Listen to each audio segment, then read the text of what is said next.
Before we get into anything else, I'm going to show you something that's going to make this entire section click in about 30 seconds. On a sectional chart, you're really only working with 2 colors and 2 line styles. That's the whole system. 2 colors, blue and magenta, 2 line styles, solid and dashed. And every combination of those tells you something specific about what airspace you're looking at. Solid blue is Class Bravo, your major commercial airports, the ones you already know. LAX, JFK, O'Hare. Dash blue is Class Delta, which is any towered airport that isn't Bravo or Charlie. Solid magenta is Class Charlie. Think mid-sized airports with radar service. And dash magenta means you're looking at Class Echo airspace that comes all the way down to the surface. 4 combinations, that's the foundation of every airspace question on the Part 107 exam. And once that's locked in, everything else in the chart starts to organize itself around it. Now here's something that people don't always realize going into test day. The FAA gives you a supplement booklet during the knowledge exam. It has actual chart excerpts and it has the full legend. You can reference it on every single question. So the goal here isn't to memorize every symbol by heart. The goal is to understand how to read the chart efficiently, what to look for, what the numbers mean, and how to find the right answers before you second guess yourself. That's what we're covering today. Here's how this is laid out. We're going to start with the key symbols and what each one is telling you. Then we'll talk about the single biggest mistake people make on chart questions, which comes down to confusing MSL and AGL. After that, I'll walk you through a 4-step method you can apply to any chart question consistently every time. And we'll close out by going through the exact question types the FAA tends to reuse, so you know what to expect. If you've already watched the airspace video, this is going to reinforce all of it in a practical, applied way. If you haven't, don't worry, you'll still have everything you need by the end of this. Let's get into it. A sectional chart is essentially a map of the airspace. Instead of roads and speed limits, you're looking at airspace boundaries and altitude restrictions. Same concept, different visual language.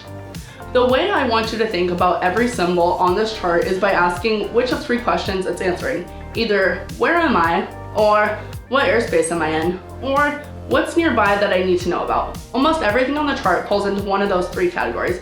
And once you start seeing it that way, the chart stops feeling overwhelming and starts feeling like a tool. One other thing worth mentioning, sectional charts are updated every 56 days. Airspace changes, new towers get built, temporary restrictions come and go. That's exactly why the FAA tests on chart reading rather than just memorization. They want to know you can use a current chart, not just recite old information. We already covered the 4 main line types, but let me add 2 more that show up on the exam. You'll often see a soft shaded magenta ring around smaller airports. That gradient fade indicates where Class Echo airspace begins at 700 feet AGL. As the shading fades out, that's your floor. Below it, you're in uncontrolled airspace. Speaking of which, if you're looking at an area with no airspace markings at all, that's Class Golf, uncontrolled, no ATC contact required. As a drone pilot, that's generally where you have the most operational flexibility, though you still need to check for any local restrictions or NOTAMs. A quick shortcut for keeping the color coding straight: blue lines are always Bravo and Delta, magenta lines are always Charlie and Echo, and solid lines are going to be the busier, more complex airspace. Dashed lines indicate smaller scale or surface area designations. Airport symbols answer the question, where am I and what's nearby? A blue airport symbol means there's an operating control tower at that airport. A magenta symbol means it's untowered, no ATC on the ground. That distinction matters for the situational awareness, even if Part 107 operations don't require radio contact with towers the way manned aircraft do. Around the symbol itself, you'll also see the runway layout depicted, the airport name, the identifier code, and, this is important, the field elevation. Field elevation is the height of an airport above mean sea level. Write that in your brain right now because we're going to use it in just a minute when we talk about MSL versus AGL. Every altitude number on a sectional chart is in feet, MSL, above mean sea level, unless it appears in parentheses. Parentheses mean AGL, above ground level. That distinction is one of the most consistently tested concepts on the Part 107 exam, so let it sink in. Parentheses equal AGL, no parentheses equal MSL. Now, the large bold numbers you'll see printed inside each grid square on the chart are called maximum elevation figures, or MEFs. These represent the highest point in the entire grid area, terrain, towers, antennas, everything with a safety buffer already factored in. The way you read them, the large digit is thousands of feet, the smaller digit is hundreds. So if you see a 45, that's a 4,500 feet MSL. MEFs help you quickly assess the highest obstacle risk in any given area without having to identify each individual obstacle. On the subject of obstacles, the FAA requires any structure over 200 feet AGL to be charted. You'll see a small tower symbol, and if the obstacle is lighted, there's a dot or ball at the top of the symbol. If there's no dot, it's unlighted. The size of the symbol itself also gives you a relative sense of height.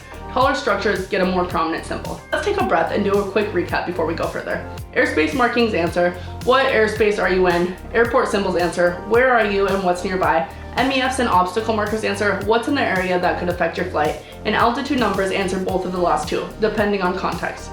If that's clicking, you're genuinely ahead of most people going into this exam. If any of it felt fuzzy, just back up and run through it again. It's worth the extra 2 minutes. Alright, here's where people lose points, and not because the concept is complicated. They lose points because they're moving fast and they misread which unit the question is using. Here's how to think about it. Mean sea level, MSL, is the fixed baseline, 0. That ground sits somewhere above that, depending on where you are in the country, and a structure sits on top of the ground. So MSL height includes everything, the ground elevation plus whatever is built on it. AGL is only the height of the structure above the local ground, two completely different numbers describing the same object.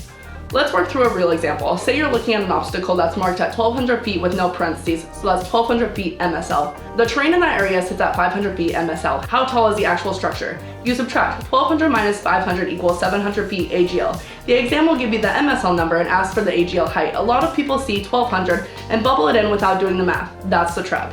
They'll also run it in reverse, give you an AGL height and ask you to calculate the MSL altitude. Same relationship, just flipped. Here's a practical drone scenario. Your Part 107 altitude limit is 400 feet AGL. You're flying in an area where ground elevation is 200 feet MSL. Your maximum allowable altitude is 2,400 feet MSL. So if the exam asks whether you can fly at 2,300 feet MSL in that area, yes, you can, because 2,300 minus 2,000 is only 300 feet AGL, which is within your 400 feet limit. Every time you see an altitude number, check for parentheses first. That one habit will save you points. Now, let's make all of this actionable. Every chart question on the exam can be solved with the same 4-step process in the same order every time. Step 1, find your location. Before you do anything else, orient yourself. Locate the airport, the landmark, or the coordinates the question is referencing. Don't try to read numbers before you know where you are on the chart. Step 2, identify the airspace. Look at the colors and line styles around your location. Determine the class of airspace. This is where all the color coding we covered pays off. Step 3, read the numbers. Find the relevant altitudes, ceiling, floor, or field elevation, depending on what's being asked. If there are frequencies printed near the airport symbol, those are there too. And remember, the legend in your supplement booklet explains every symbol you'll encounter. Step 4, check for hazards. Look for obstacles, special use airspace, MOAs, restricted areas, anything that affects the safety or legality of the flight. This is usually what the final part of the scenario question is testing. Location, airspace, numbers, hazards, 4 steps, every question. The FAA recycles a pretty consistent set of question formats, so let's walk through them so nothing catches you off guard. What class of airspace is this? Look at the line, color, and style. Name the class. Done. What is the ceiling or floor of this airspace? Find the altitude numbers near the boundary. Remember, they're in hundreds of feet MSL. So parentheses around 40 means 4,000 feet. No parentheses, MSL. What is the height of this obstacle, AGL? This is a subtraction question. Read the MSL value marked on the chart, check the terrain elevation nearby, and subtract. Don't just pick the first number you see. What frequency should you use to contact approach control? Look right next to the airport symbol. The frequencies are printed there. You don't need to memorize them. They're on the chart. None of those questions are designed to trick people who actually understand how to read a chart. The pressure comes from feeling overwhelmed by the visual complexity. But now you have a framework, you have a method, and you know exactly what each element is telling you. Now let's bring it all together. A sectional chart answers 3 questions: where you are, what airspace you're in, and what's nearby. The color and line system, blue and magenta, solid and dashed, tells you every class of controlled airspace you'll see on the exam. MSL versus AGL is just subtraction, and the chart tells you which one you're working with as long as you check for parentheses. And every single question follows the same 4 steps: location, airspace, numbers, hazards. That's the whole chart module. Next up, we're going to cover weather, meters, and tasks. Same approach, I'll break down what actually matters and show you how to pull answers out fast. If you want the full system, mock exam, every module, everything structured in one place, Clear to Launch is linked below. It's built specifically to get you through this exam on the first attempt. I'm Allison, I make electronics make sense. See you in the next one.